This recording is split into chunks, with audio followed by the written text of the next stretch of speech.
Pronti? 1, 2, 3.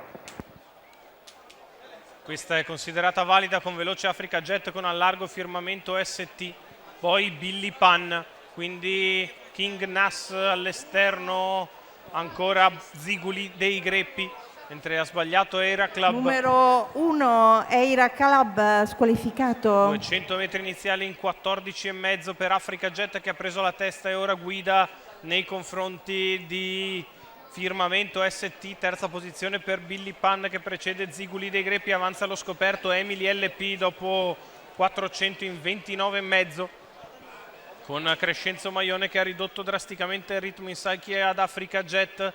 Si porta sempre in scia Firmamento ST, Billy Pan terzo in corda avanti a Ziguli dei Greppi, mentre avanza ed è in terza posizione ora Emily LP al largo.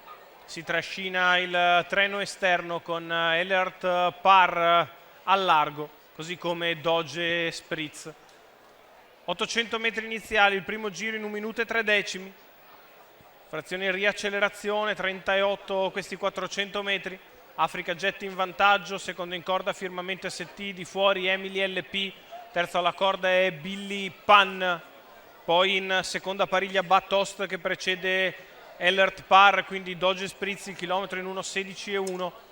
Si viene sotto alle tribune per l'ultimo passaggio con Africa Jet in vantaggio in controllo, di fuori sempre allo scoperto Emily LP, in corda Firmamento ST non cambia niente, in pariglia c'è sempre Batost che precede Elert Par, è chiusa quarta in corda invece Ziguli dei Greppi che precede King Nass, curva di destra girata in 14,2, accelera in progressione Africa Jet, di fuori c'è sempre Emily LP che prova ad avvicinare ora la leader. Firmamento ST sempre bene, secondo in corda avanti a Billy Pan, Batosta a contatto, passa all'attacco Emily LP che spara un 13,9 sulla retta di là per andare ad apparigliare completamente Africa Jet che riaccelera sulla curva, sbaglia Emily LP e così Africa Jet rimane in vantaggio nei confronti di Firmamento ST che prova ad uscire, Numero non c'è spazio 11, lì, Emily c'è Batosta al LP largo, squalificato. poi ancora Billy Pan, si libera Ziguli dei Greppi in vantaggio, Africa Jet deve andare di dentro, invece Firmamento al largo c'è Antonio Di Nardo con Batost contro Firmamento ST,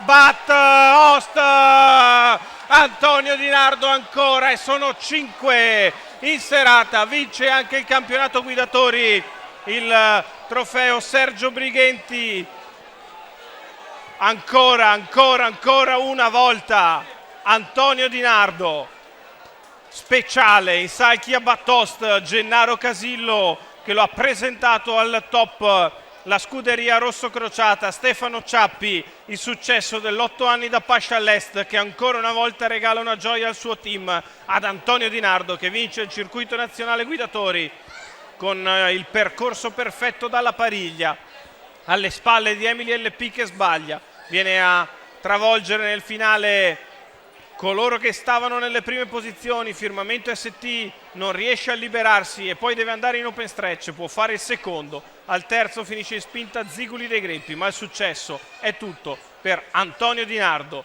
Gennaro Casillo, la scuderia rosso crociata, Batost e Antonio Di Nardo che vince il circuito nazionale guidatori Sergio Brighenti, Fondazione Orogel. Elena, a te.